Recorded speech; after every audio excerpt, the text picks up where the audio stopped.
लफ्ज़ बनाते वक्त जो हर्फ या कलमा लफ्ज़ के आखिर में लगाया जाए उसे लाहिका कहते हैं।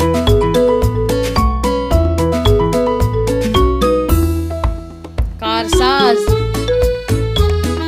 घड़ी साज, कानून साज,